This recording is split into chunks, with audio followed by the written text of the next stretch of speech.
Hello. तो आज का हमारा टॉपिक है केमिस्ट्री में थर्मोडायनेमिक्स। जैसे कि आप सब लोग हेडिंग देख रहे होंगे थर्मोडायनेमिक्स। तो आज हम जो केमिस्ट्री में थर्मोडायनेमिक्स है उसका पार्ट नंबर फर्स्ट देखेंगे और उसके जितने सारे कॉन्सेप्ट हैं उनको समझेंगे। तो आप सिस्टम से क्या, सबसे पहली बात आती है थर्मोडायनेमिक्स में सिस्टम। तो आप सिस्टम से क्या समझते हैं? जिस पे काम हो नेचर के हिस्से में। फॉर एग्जांपल, जैसे कि हमने ये क्या ले लिया, हमने एक बॉक्स ले ली। हाँ, इसमें हम इससे हम इसमें क्या कर रहे हैं, इसमें हम इससे इस मार्कर से इसमें कुछ ऐसे लिख रहे हैं। हाँ, तो हम इस लिख रहे हैं तो हमने इस पे लिखा, तो ये जिस पे काम हो उसको कहते हैं सिस्टम। और उसके बाकी इसके अलावा ये पूरी जगह हो गई एवरीथिंग। बाकी जो इसको छोड़ करके बाकी जो कुछ भी बचा वो हमारा क्या कहलाएगा, वो कहलाएगा सराउंडिंग। तो सिस्टम क्या होता है? System is a things in which work are performed. जिस पे काम हो नेचर के हिस्से में उसको कहते हैं सिस्टम। और सराउंडिंग किसे कहते हैं? सिस्टम को छोड़कर रिमेनिंग आर सराउंडिंग। इसमें जो काम हो रहा है इसको छोड़ करके जो भी बचा वो क्या हो जाएगा, वो हमारा कहलाएगा सराउंडिंग। अब बात आती है उसके बाद बाउंड्री। बाउंड्री जो सिस्टम और सराउंडिंग को सेपरेट करे वो कहते हैं बाउंड्री। फॉर एग्जांपल, जैसे ये है, ये हमने कॉपी ले ली और ये पेन ले ली, इसके बीच में जो जितनी सारी स्पेस जगह बचा हुआ ये क्या हुआ, बाउंड्री हो गई। और फॉर एग्जांपल ये हम इसमें भी ले लेते हैं। तो फॉर एग्जांपल ये है, इसका कैप है, इसको ऐसे बंद कर दिया, तो इसके बीच में जो सरफेस एरिया है ये क्या एक्ट एज बाउंड्री। जो दोनों सिस्टम और सराउंडिंग को जो सेपरेट करे उसको कहते हैं बाउंड्री।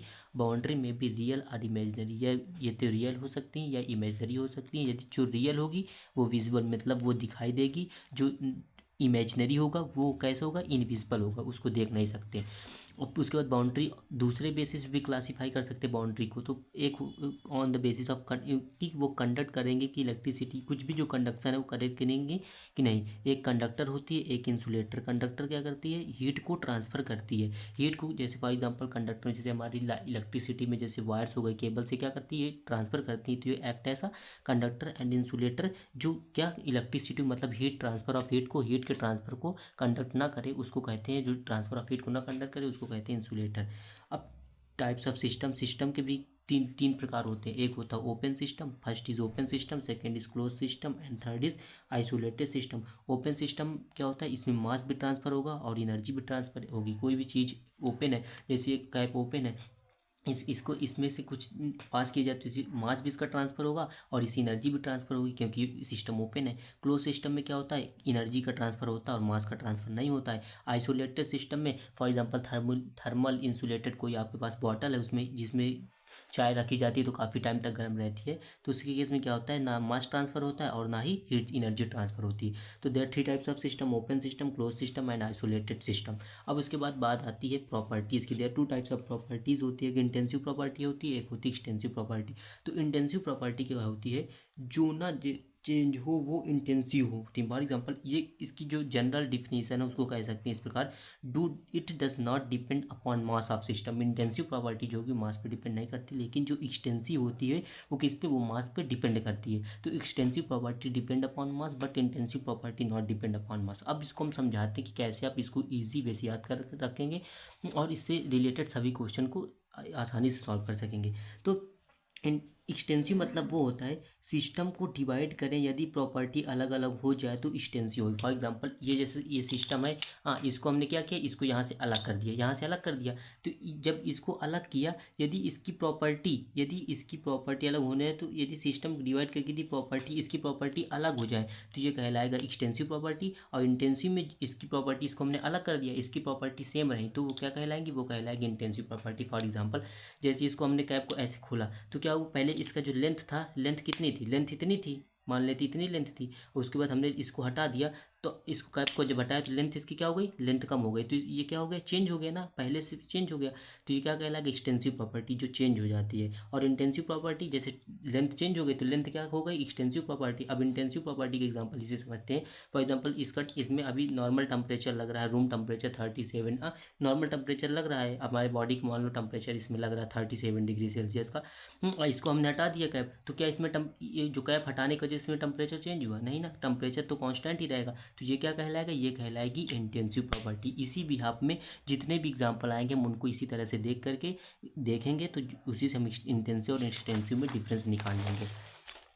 अब उसके बाद अब बात होती है एग्जाम्पल्स ऑफ एक्सटेंसिव पर, जैसे कि एक्सटेंसिव प्रॉपर्टी क्या होती है, जो चेंज हो जाएंगी तो उनको क्या कह देंगे, वो कह देंगे एक्सटेंसिव प्रॉपर्टीज़ हैं जो चेंज हो जाए। तो लेंथ चेंज हो जाती है, मास भी चेंज हो जाएगा, वॉल्यूम भी चेंज हो जाएगा, तो ये सब क्या कहलाएंगी, extensive property. Energy, all type of energy also extensive property, सभी टाइप की एनर्जी भी एक्सटेंसिव प्रॉपर्टी होती हैं।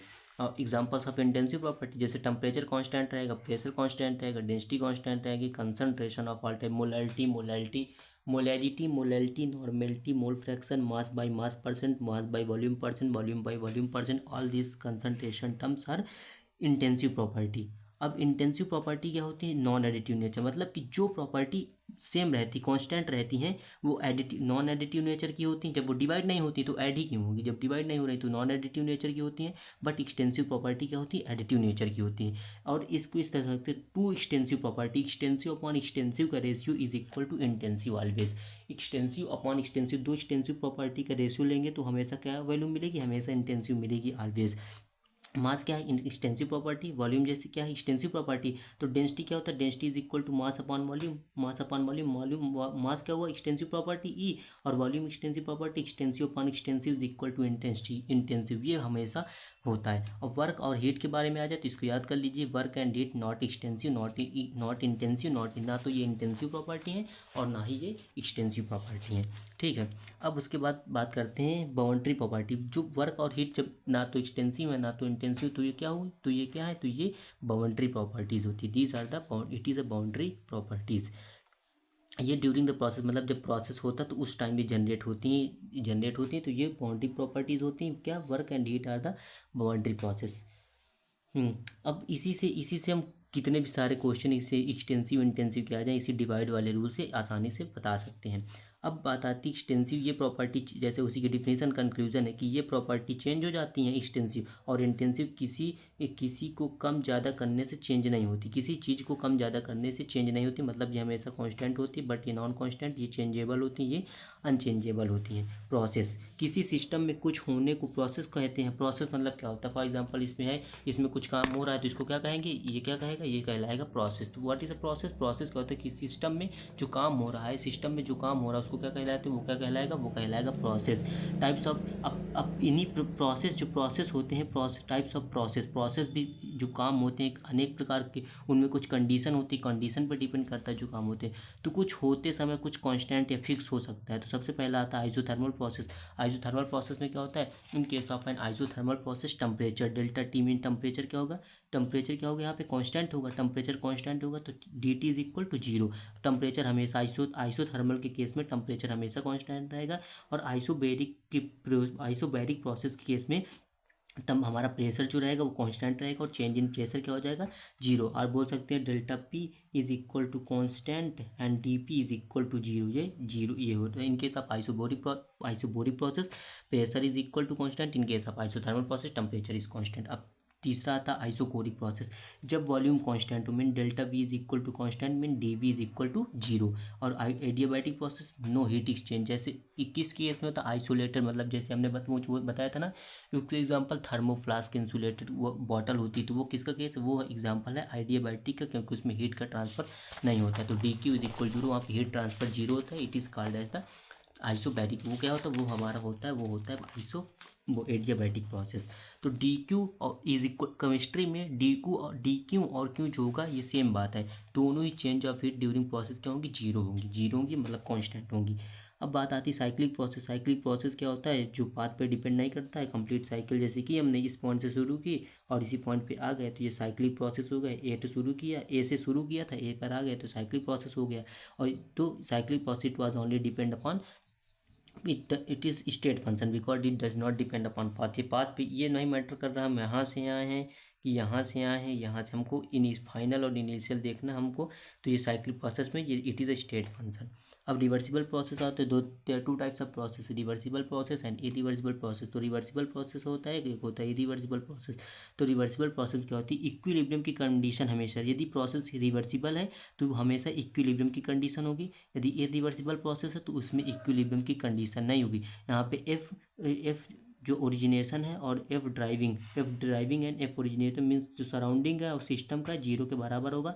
Equal tendency to move both direction, दोनों डायरेक्शन में इक्वली मूव करना चाहेगा, बट यहाँ पे जो ड्राइविंग फोर्स होता है अपोजिंग से ज़्यादा होता है, मतलब सराउंडिंग जो सिस्टम का फोर्स होता है वो ज़्यादा होता है, यूनिडायरेक्शनल होता है, या तो ड्राइविंग की तरफ होगा या तो अपोजिंग की तरफ होगा, लेकिन यूनिडायरेक्शनल होगा या तो एक्सपेंशन होगा या तो कंप्रेशन होगा।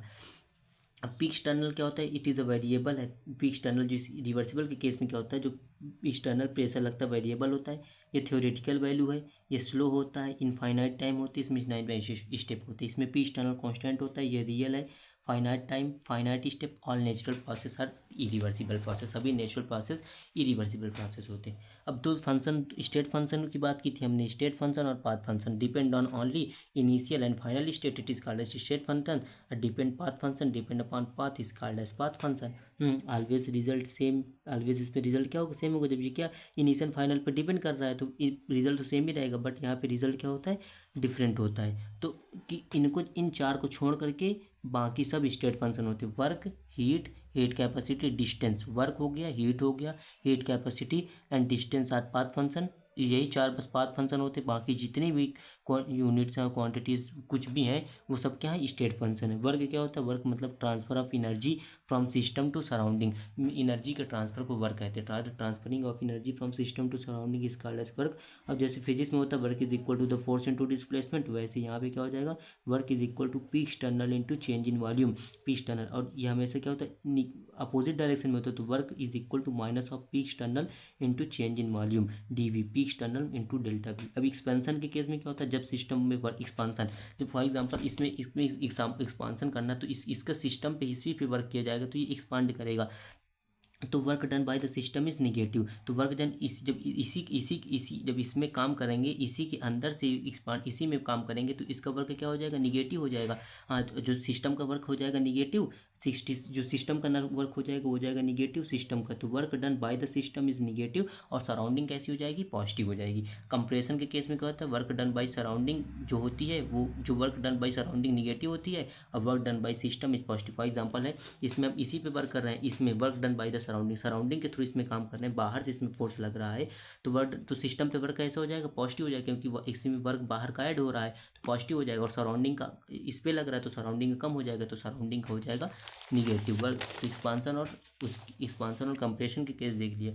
अब इंपॉर्टेंट टर्म्स हैं वर्क से रिलेटेड, इन्हीं टर्म को दिमाग में रख के हम क्वेश्चन को सॉल्व करते हैं। तो वर्क क्या होता है, minus of P external to change in volume, only calculate P work, P V work calculate करेंगे।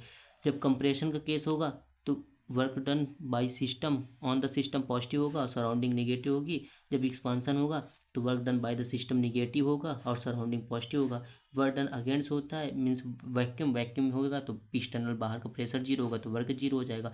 यदि फ्री एक्सपांसन होगा तो प्रेशर जीरो तो work is equal to zero. Unit 1 ATM litre की इसके बराबर होती है 101.33 joule, 1 bar litre 100 joule, 1 newton metre is equal to 1 joule, 10⁻⁷ energy is equal to 1 joule, 1 calorie is equal to 4.2 joule होता है। अब हीट की बात करते हैं। हीट, सिस्टम से सराउंडिंग में हीट का जाना, सिस्टम से सराउंडिंग में हीट का मेन ट्रांसफ़र होता है, ट्रांसफ़र।